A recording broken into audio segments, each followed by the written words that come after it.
SAR നടക്കുന്ന പശ്ചാത്തലത്തിൽ ഇത് സംബന്ധിച്ചുള്ള സംശയങ്ങളൊക്കെ തന്നെ BLOമാരോട് മാത്രമല്ല രാഷ്ട്രീയ പ്രവർത്തകരോടും ചോദിക്കാറുണ്ട്. വോട്ട് തേടി വീട്ടിലേക്കെത്തുന്ന സ്ഥാനാർത്ഥികൾക്കും ആദ്യം കേൾക്കേണ്ടി വരുന്നതും കൂടുതലായി പറയേണ്ടി വരുന്നതും SARനെ കുറിച്ചുള്ള വിശേഷങ്ങളാണ്.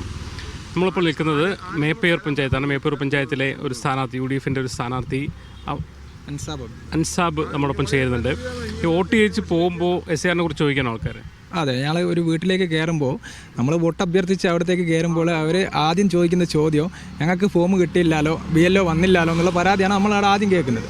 അപ്പോൾ ഞങ്ങൾ എന്താ ചെയ്യുന്നത് വിചാരിച്ചു കഴിഞ്ഞാൽ ഞങ്ങൾ അന്നേരം അവിടെ നിന്ന് വെച്ചിട്ട് വീട്ടിൽ വെച്ചിട്ട് തന്നെ BLO ആയിട്ട് കോൺടാക്ട് ചെയ്യുമ്പോൾ BLO അവരുടെ ബുദ്ധിമുട്ടുകളാണ് നമ്മളോട് പറയുന്നത്. അപ്പോൾ അവർ പുതുതായിട്ട് ഇപ്പം 2 ദിവസമായിട്ട് ഇപ്പോൾ നമ്മളോട് പറഞ്ഞാൽ വിചാരിച്ചു കഴിഞ്ഞാൽ പല സ്ഥലങ്ങളിലായിട്ട് ക്യാമ്പ് ചെയ്യുന്നുണ്ട്. അപ്പോൾ അവിടെ ക്യാമ്പ് ചെയ്യുന്നേരം നിങ്ങളൊരു കാര്യം പറഞ്ഞാൽ മതി, വീട് കയറുമ്പോൾ അവരോട് അവിടെ എത്തിച്ചേരാൻ പറഞ്ഞ ഈ ഒരു ഡേറ്റും സമയവും പറഞ്ഞിട്ട് അവിടെ വരാൻ പറഞ്ഞാൽ മതി, ഞങ്ങൾ അവിടുന്ന് ഫോം കൊടുത്തിട്ട് അവിടുന്ന് ഫില്ല് ചെയ്തിട്ട് ക്ലിയർ ചെയ്യാന്നുള്ളതാണ് അവർ പറയുന്നത്. അതായത് വോട്ട് ചോദിക്കാൻ പോകുമ്പോൾ SAR ക്ലിയർ ചെയ്തിട്ട് വോട്ട് ചോദിക്കാൻ പറ്റുന്ന അവസ്ഥയാണ്. ആ ഒരു അവസ്ഥയിലാണ് ഇപ്പോൾ പോകുന്നത്. ആ ഒരു പരിഭവം വീട്ടിലുള്ളവർക്ക് അവരെ വോട്ട് നഷ്ടപ്പെടുമോ, അതല്ലെങ്കിൽ ഗൾഫിലുള്ളവർക്ക് അവരെ വോട്ട് നഷ്ടപ്പെടുമോ എന്നുള്ള ഒരു ആശങ്ക മൊത്തത്തിൽ ഉണ്ട്.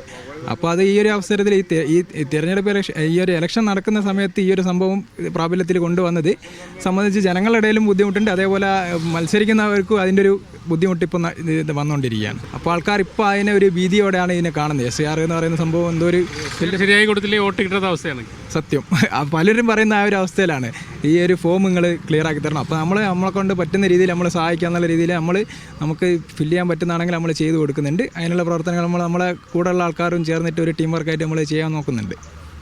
തദ്ദേശ തെരഞ്ഞെടുപ്പ് എന്ന് പറഞ്ഞുകൊണ്ട് ഇത് മാറ്റിവെക്കണമെന്ന് പറഞ്ഞെങ്കിലും അത് നടന്നിട്ടില്ല. അതേസമയം തദ്ദേശ തെരഞ്ഞെടുപ്പ് വോട്ട് ചോദിക്കാൻ പോകുന്ന സ്ഥാനാർത്ഥികൾക്ക് വരെ SARൻ്റെ സംശയങ്ങൾ തീർക്കാതെ വോട്ട് ചോദിക്കാൻ പറ്റാത്ത അവസ്ഥയാണ് കേരളത്തിലുള്ളത്.